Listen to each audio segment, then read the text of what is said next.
What is it like to come face to face with evil? To confront your worst nightmare? When a killer comes calling, there's often no escape.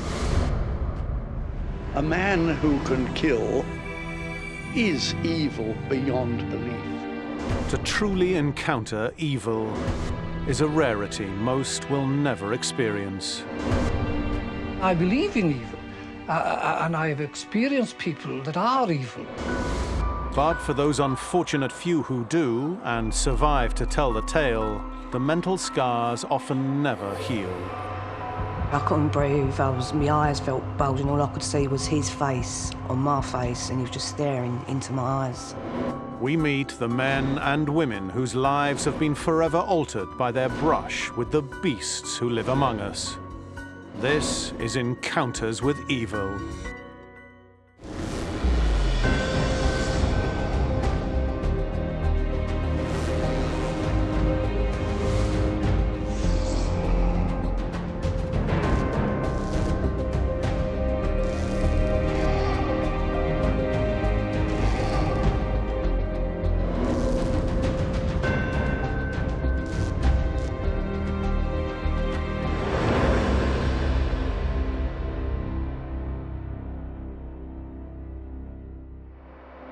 In tonight's program, the psychopaths who walk among us, unknown and unknowable.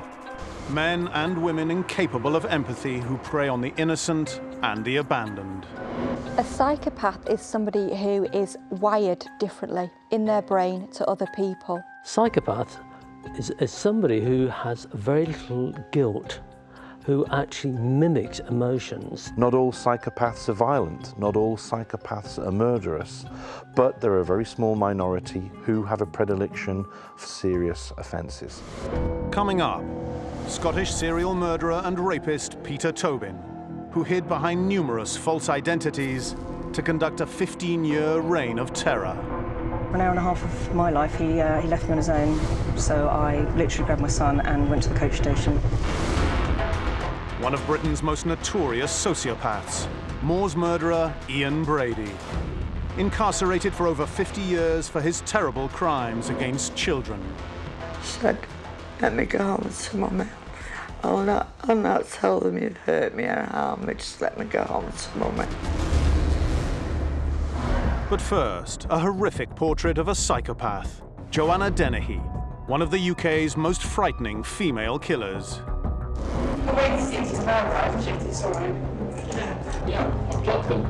She clearly enjoyed killing and enjoyed doing it again and again. Being bad gave her a reason to exist, and being mad gave her an explosive power that she could hold over other people.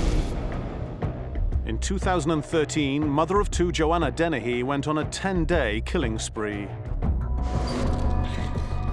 murdering 3 men and making attempts on the lives of 2 others. The bodies of those she killed were found dumped in ditches near Peterborough. Dennehy is the rarest of multiple murderers, a female killer with a willing male accomplice to help her in her murderous rampage. This is the only case that I'm aware of where you've got the female taking a very clear-cut, dominant, more active role. We have very few serial killers in this country. Female serial killers are very, very small, even within that small population. Myra Hindley, Rosemary West, Joanna Dennehy. And then you stop, because you can't think of anybody else. Dennehy is considered so dangerous by the British penal system that she is only the 3rd woman in history to be given a whole life jail term for her evil crimes. She was on a spree. She's not technically a serial killer. She committed her murders within a very short space of time, and there was no cooling off period between her victims. It's almost as if she was on show. Dennehy is somebody who takes what people think that they know about people who are dangerous and how they operate, and actually turns it all upside down. But what could have turned this young woman into a multiple murderer? Was she born with the capacity for evil, or was there something deeply wrong in her psyche? I do believe that psychopaths are born, and we've got good evidence of that. But being a psychopath doesn't make you a serial killer. I would argue that people aren't born serial killers. They become serial killers due to things that happen in their lives. Somewhere along the line, she's developed a very powerful fantasy that is sexually gratifying to her, but it's also emotionally fulfilling. And the fantasy involves seducing a man and then humiliating him and ultimately obliterating him, destroying him. There was certainly no indication from her earliest years that Dennehy would take such a dark path. Usually we find that somebody's trying to resolve something in their own mind. They're trying to recreate a scenario from childhood that has a different outcome and ending. Born in August 1982 in St Albans, Hertfordshire, by all accounts, she grew up in a loving family and a stable home.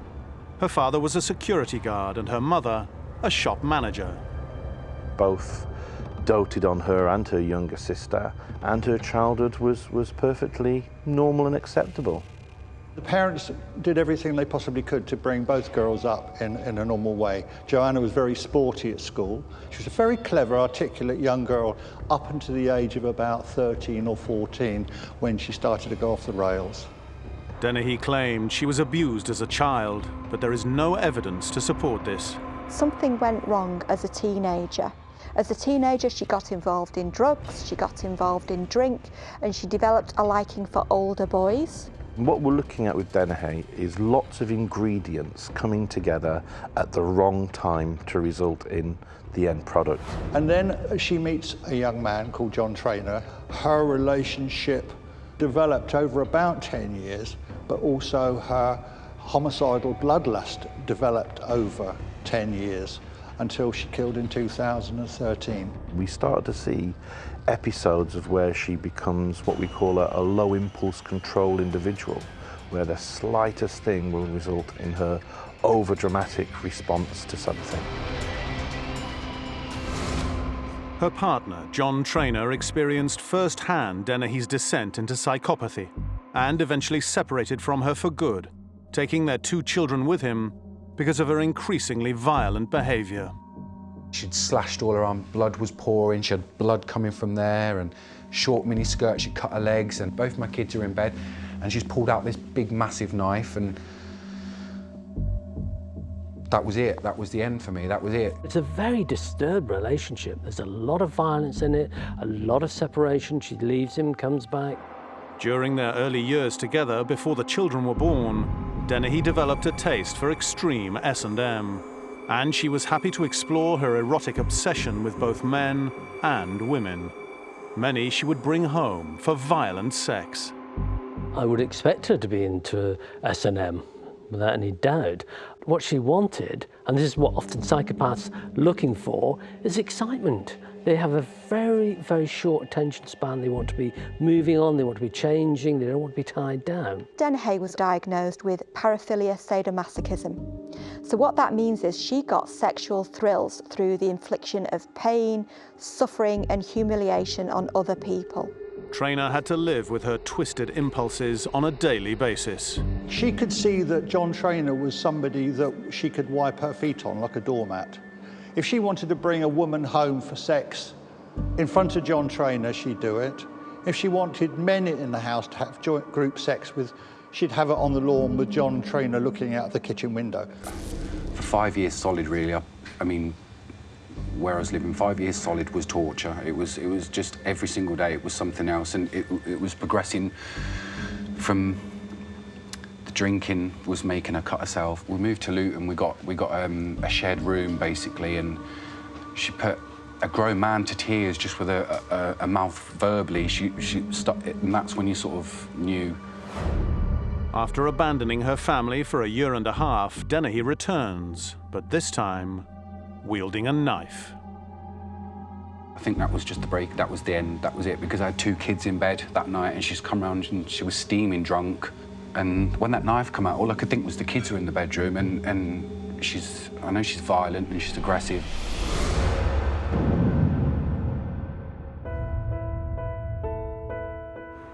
After the couple split, Dennehy moves to Peterborough and rents a bedsit. It's here her fixation with violence and her homicidal tendencies begin to express themselves fully. Joanna Dennehy was somebody who actually revelled in her status as she would have seen it as a killer.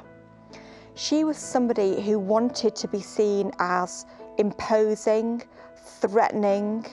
She was known to her neighbours as man-woman, not because of just a lack of femininity, but because of this male bravado that she had about her, this very deliberate aggression.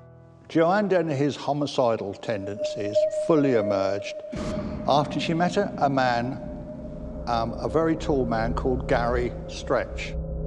At 7 foot 3 inches, Gary Stretch dwarfs Dennehy, yet he falls under her psychopathic spell completely. And then the killing spree starts. Joanna Dennehy's first Peterborough murder was a Polish lad called Lukas. She met him in a big shopping mall in Peterborough. Joanna invited him to a property belonging to Kevin Lee, the landlord. She opened the door to him, and within seconds, she plunged a 5-inch lock knife into him. One stab went through the heart, and he died after a very, very short struggle in the front room. Days later, she stabs 56-year-old John Chapman to death while he sleeps in his flat upstairs. Her reason? He'd apparently seen her take a bath.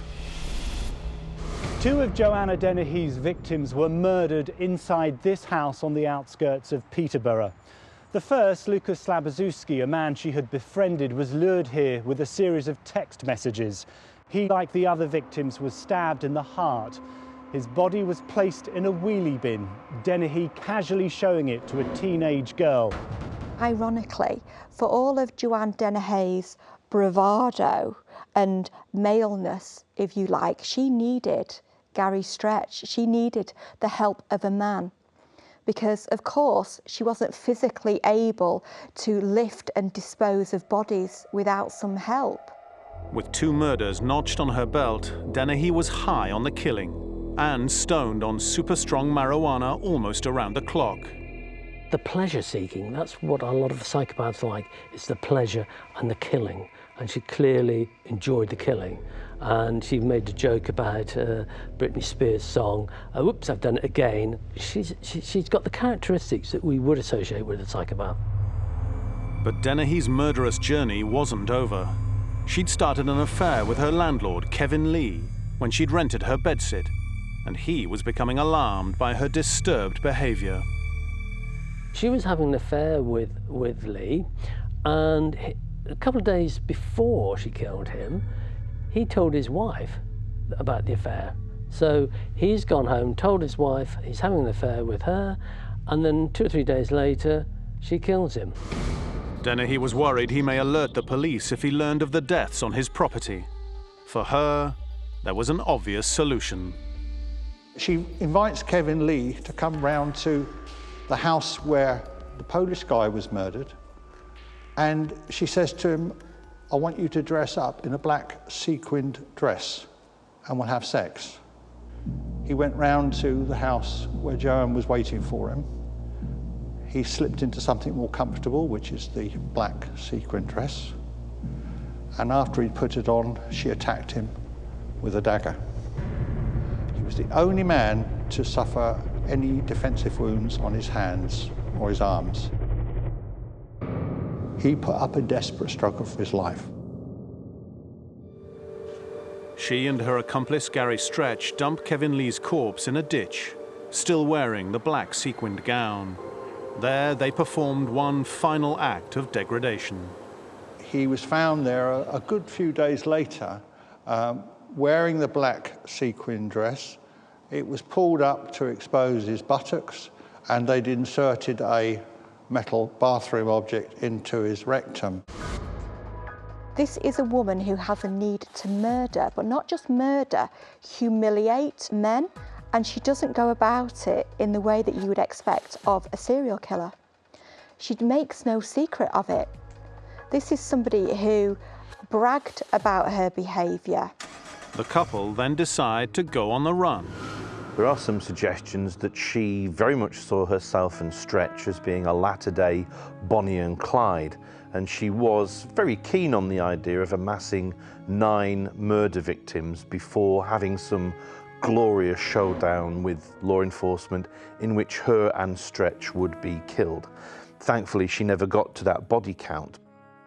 Again, it's this search for fame, this search for being different. Passion that she had was to try and become a famous killer.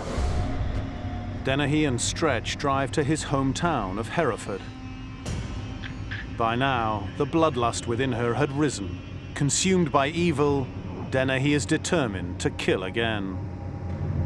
Joanne Dennehy and Gary Stretch are driving around Hereford, and they come across a gentleman walking his dog. And Dennehy says, "Stop, Gaz, I want to kill that man." And she stabs him 40 times. The person who saw her nearby said she was licking the blood off of the blade. And then she says, "I want to kill somebody else." 10 minutes later, she attacks 57-year-old Robin Bereza, a retired fireman out for a run. He manages to fight off her frenzied knife attack, and Dennehy flees the scene.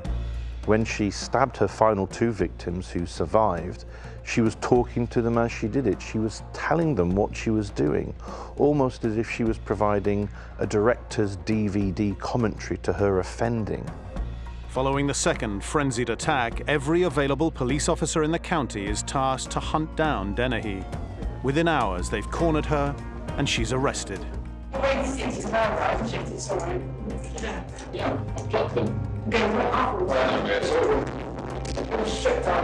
Once you're arrested and you clearly know that the police have all the cards in their hands and the evidence is there, then most killers will concede the point. And certainly serial killers will concede the point, because there's no point in arguing when you know the evidence is against you.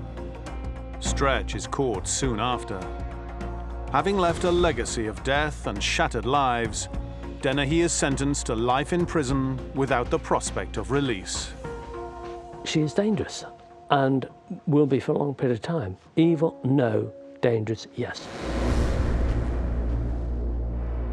Many serial killers and multiple murderers evolve in their offending, escalating from attacks and assault, often to sexual crimes, and ultimately to murder. This developmental pattern is one forensic psychologists and criminologists are familiar with. Some serial murderers and serial sexual offenders do evolve, and they graduate from petty crimes such as voyeurism or stealing items through to more serious personal assaults, and ultimately on to stalking behaviours and then murder. But are such people born this way, with a desire to act out evil impulses, psychopaths destined to become killers? Or do they have a choice in the matter? People in general are very reluctant to the idea of accepting that anyone could be born evil, could be born bad. But in the case of science, we know that people are born with certain proclivities, certain predispositions, which say that they are quite probably going to harm others and possibly kill them. So this is all grey matter. So this is just picking out those areas that are statistically particularly reduced in the psychopathic group. There's always going to be an interaction between their genetics and their childhood environment. And certainly in our own study, the psychopathic men reported a greater degree of childhood maltreatment than the non-psychopathic antisocial men. Usually, psychopaths will have that biological predisposition, but then they've experienced suffering, and somewhere along the line they've felt isolated and disconnected from their fellow human beings, and then they want to be in the position of making other people suffer. In recent years, with the development of MRI scanning, scientists have identified some key areas in our brains that seem to indicate there is a biological basis for such aberrant behavior. I do believe that psychopaths are born, and we've got good evidence of that, that in actual fact we can measure somebody's testosterone levels at birth, and that will tell us how empathic they're going to be later on in life. They all had the same underlying pattern, which is damage or loss of function to the orbital cortex, right above the eyes, and to the front of the temporal lobe, this whole limbic or emotional cortex. And all of those that I've looked at, they turn out to be psychopaths. And, you know, in this case, they were murderers too, some rapists, but psychopathic, really bad criminals.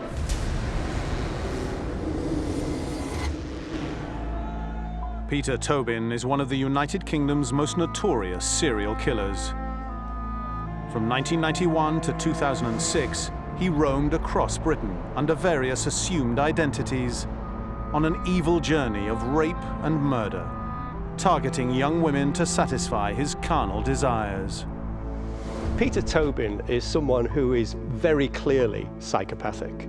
From his earliest childhood right through his life, he was someone who was indifferent to the feelings of others. He would treat them as objects. They were just toys for him to play with. He was actually very careful and meticulous about the way he did it. He's a serial killer that has been convicted of killing 3 people, but we don't know how many other people he has killed. His face always haunts me. It's got a rather strange, thin, kind of creepy face. It's always sent a slight shiver down my spine. During a 15-year killing career, Tobin abused, raped, and murdered 3 women. But these victims were only the ones that police could prove in court. There are a number of unsolved murders and unsolved serious sexual assaults that some people have tried to tie Tobin to, either because he was geographically present at the time of those crimes, or because those crimes specifically have the same MO as those crimes for which he's been convicted of. So far, Tobin has refused to admit any connection with other killings that UK police are interested in. His refusal to confess to anything, I think even the crimes that he has committed and been convicted of, is a sign of his psychopathy.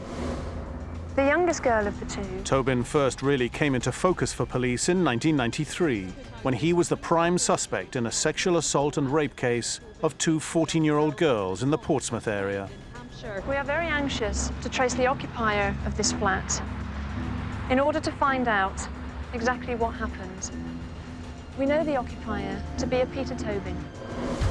After the horrendous rape and near killing of the 2 14-year-old girls, Tobin went on the run and hid out in a religious institution called the Jesus Fellowship. He changed his name to Peter Wilson.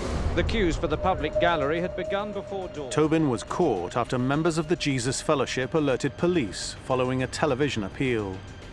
On the 18th of May 1994 at Winchester Crown Court, Tobin enters a plea of guilty and receives a 14-year prison sentence. 10 years later, now 58, Tobin is released on licence and moves to Paisley in Scotland.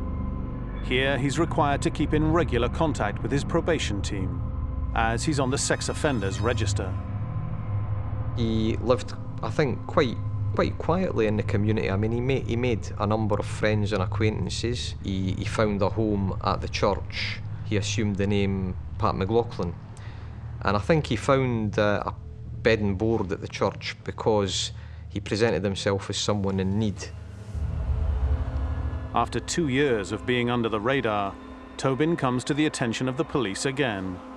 Angelica Kluck was in Scotland to work on her English, but she didn't have a lot of money. But she was also doing odd jobs around the church, and apparently she was always particularly helpful to Tobin. And I think in her head they'd become friends. Perhaps in Tobin's head they were also friends, and something snapped in him, or perhaps he was always actually grooming her, winning her friendship and her trust, so that he could attack her and make her his next victim.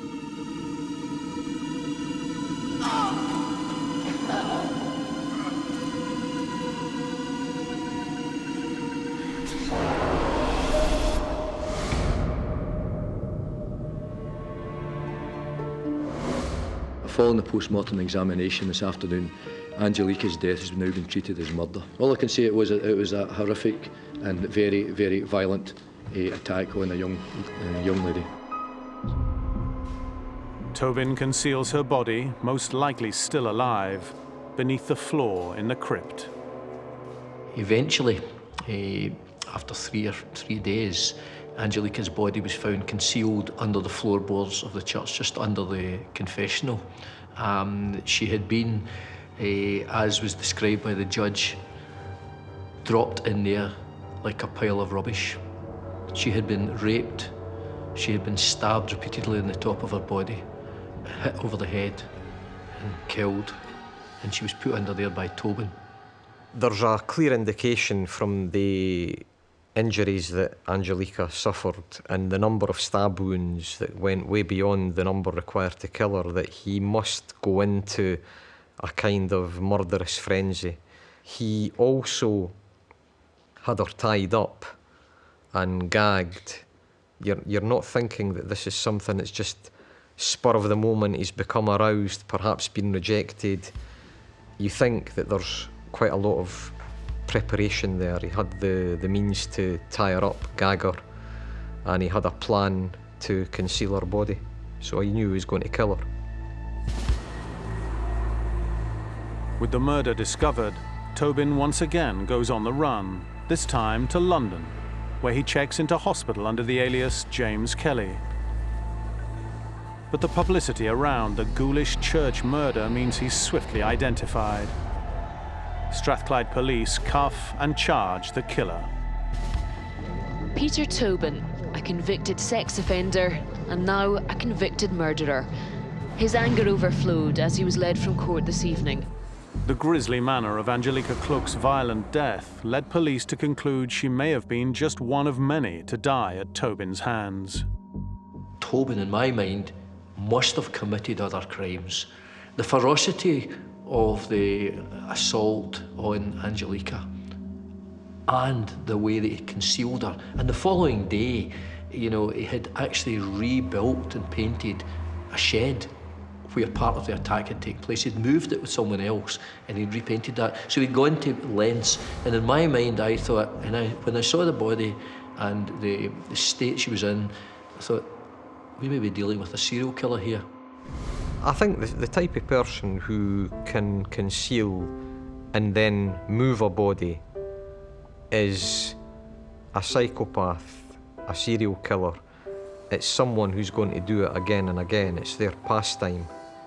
And it was quite clear, I think, to investigators, it was clear to me as a journalist when I read about it, that was not this guy's first murder. That was not the actions of a guy who's killed for the first time. With Tobin behind bars, an investigation into his past is fast-tracked. Operation Anagram was quite properly and logically set up after Angelica Cluck's murder, because here we had a 60-year-old man who had committed the type of murder that very, very few people, even other people who've killed, would have been capable of carrying out.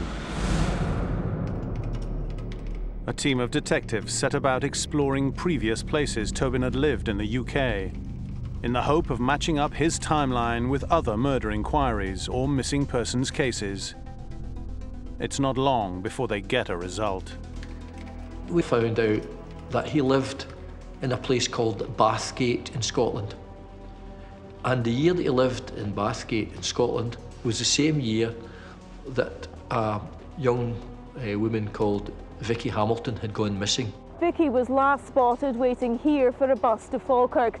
She'd never made the journey from her sister's house through Bathgate before and was anxious to get home. When the bus arrived, she wasn't there to get on. She was here, just a mile away at the home of Peter Tobin in Robertson Avenue.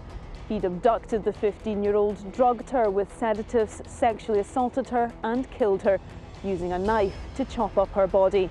A month after Vicky disappeared, Tobin moved from here to the other end of Britain. Quite early on in this process, they had two really solid strikes.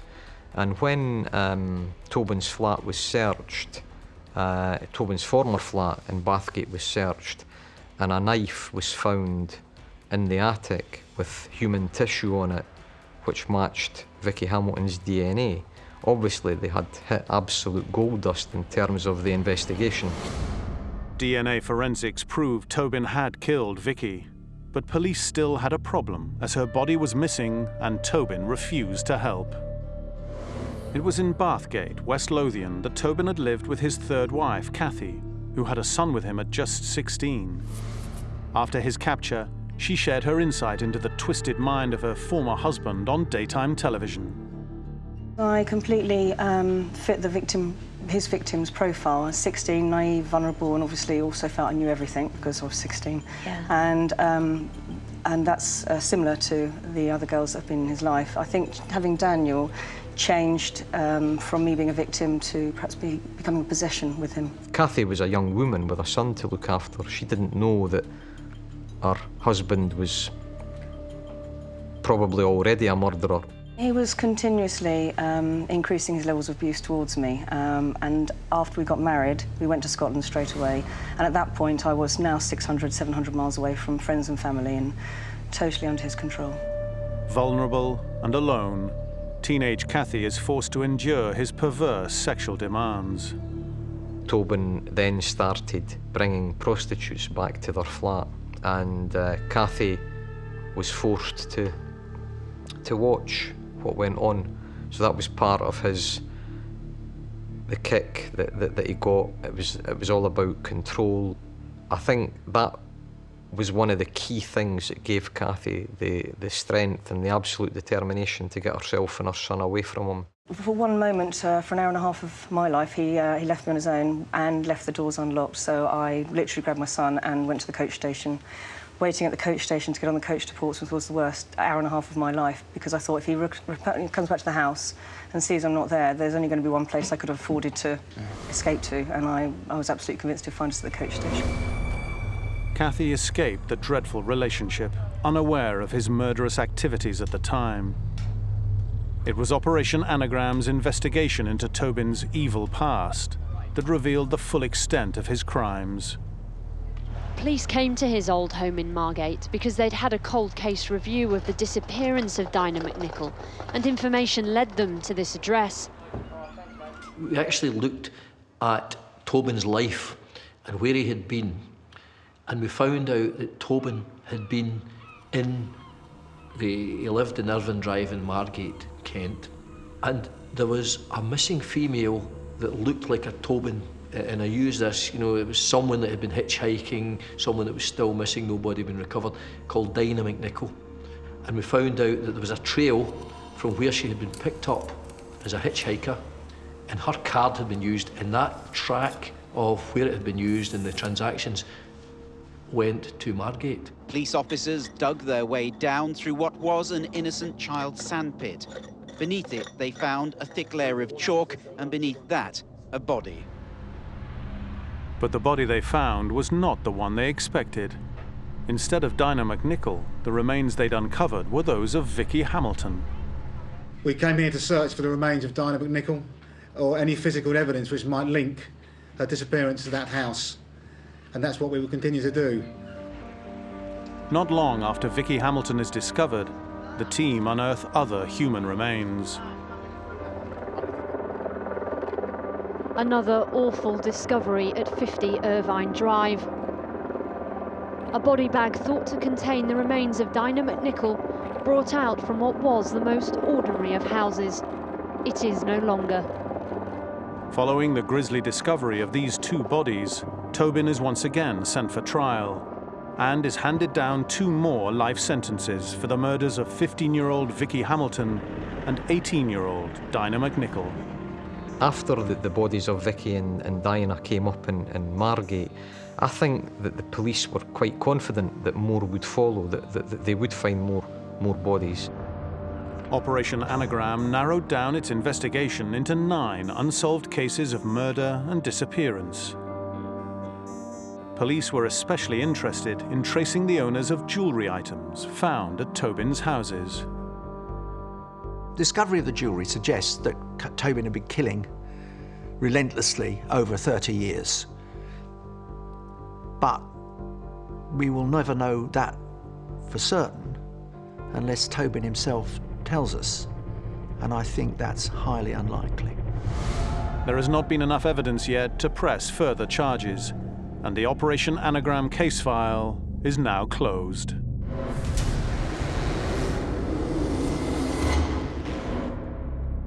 Our final story, like our first, involves a killer couple who shared a mutual murderous fixation, bound together by a need to cause pain, destruction, and death, this time to little children.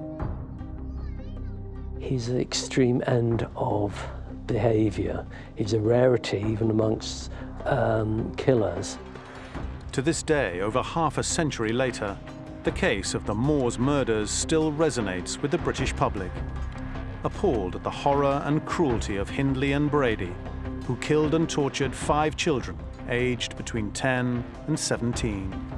The Attorney General warned them that they would have to examine harrowing exhibits and listen to a distressing recording as the case went on. And one such exhibit was shown this afternoon, the hatchet with which the prosecution alleged that the accused Brady violently assaulted Evans, beating him over the head in the presence of Myra Hindley. Brady was very clearly sadistic. He was into sadistic sex from the beginning. One man who has some insight into the mind of Brady is forensic psychologist Dr. Chris Cowie, who has spent many hours in his company assessing Brady's mental health. They had to build special screens around the dock, glass and steel screens, because they were so worried that people would try and attack them. Packed benches, the dock semicircular with a shield of half-inch thick plate glass behind it between the dock and the public gallery. They had to use decoys when they were moving them to and from the courtroom. There's hordes of people outside chanting for their blood. They were saying it was the trial of the century. It was on every news programme and on the front cover of every newspaper. This trial is certain to make legal history, if only because the Attorney General himself is here leading for the prosecution. The Parliament at the time basically stopped hanging. So when he and Myra Hindley went to trial, it was already recognised that he wouldn't be hanged.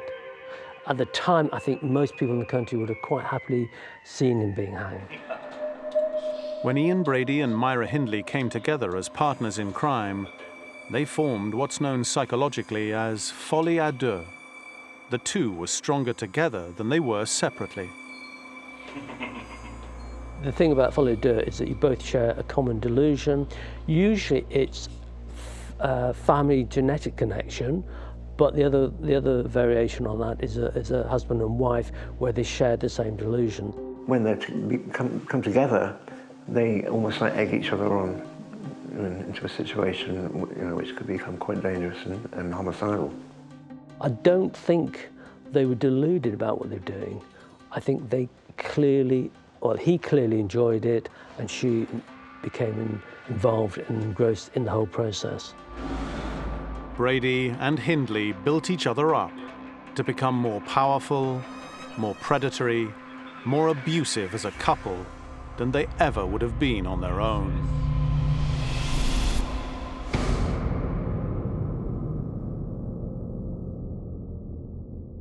Saddleworth Moor, nobody could hear these children scream. The desolate moor near Manchester became their killing ground and a burial site for 4 of their 5 victims. Brady was in control of this situation. However, without Hindley, there would have been no trust in taking the children off the streets.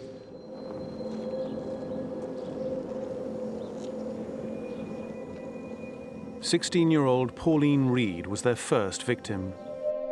Brady planned the execution of her abduction and subsequent murder meticulously, but it was Hindley who cold-heartedly manipulated the young girl toward her own grave.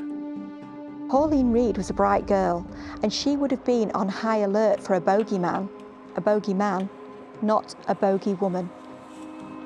She'd promised this girl some LP records if she would help her look for this glove on the moor. It looks like this. Can you help me find it? course, this girl went along quite innocently. But once they got her away from the road, they set on her. And punched her and kicked her, knocked her out, knocked her down, and ultimately she was strangled. Brady and Hindley used the same method to lure their next two victims, John Kilbride and Keith Bennett, off the streets and onto the moors. Hindley was always the innocent bait. Well, the violence of the first killing, which he didn't find aesthetically pleasing, he said he wanted to go for a younger victim this time. It would be easier to subdue. He complained afterwards that Pauline Reed was too strong for him. He didn't cope very well with her resistance. So by dropping the age group, he was much more in power and control. And they kidnapped John Kilbride, who was a 12-year-old boy. He took him up on his own onto the moor, and Hindley stayed in the car. There he was strangled and buried and sexually molested. But it was their treatment of their fourth victim, Leslie Ann Downey, that reveals the extent of their cruelty and inhumanity. Brady and Hindley went to the fairground on Boxing Day, and they went with the sole intention of finding a victim, and they spotted Leslie Ann Downey, a 10-year-old girl, and she was there on her own. She was taken to their home on the pretext of moving boxes. This, if you like, was a step further. What that meant, awfully for this little girl, is that they had the luxury of time and they had guaranteed privacy to abuse her. Brady had already got it in his mind that he was going to take photographs of whatever torture he was going to impose. Leslie Ann was undressed, she was gagged, and she was forced to have pornographic photographs taken of her. The whole thing was tape recorded. This was the famous Moore's murder tape that was played in court. What you hear is a little girl who is incredibly distressed, literally pleading for a mother, pleading for mummy and please to go home. Hearing the audio tape in court was devastating for everyone, especially Leslie Ann's mother. She was begging me, she said, "Don't make me get undressed, please don't make me get undressed." She said, "Let me go home to Mummy. I'll not tell them you've hurt me or harmed me, just let me go home to Mummy." And the reply was, "Shut your mouth, else I'll give you a good hiding." I mean, that wasn't a simple kill by any means. That was premeditated, systematic, mental and physical abuse of a little girl.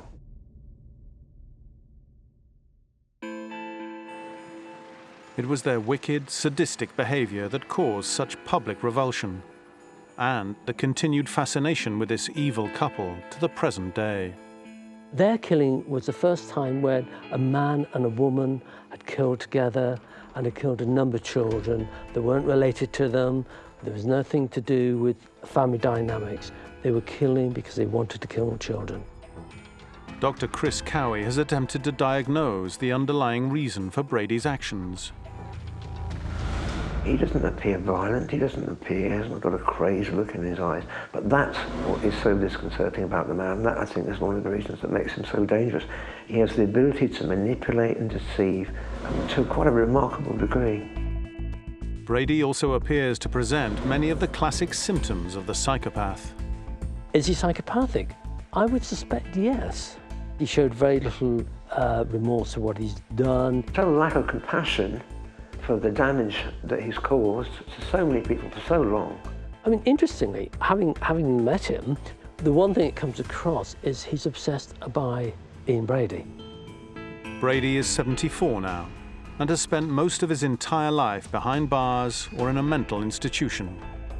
The Moors murders have defined him in the public eye. There are other killers who fade into the background and everything else. He doesn't fade into the background. But I never saw any remorse.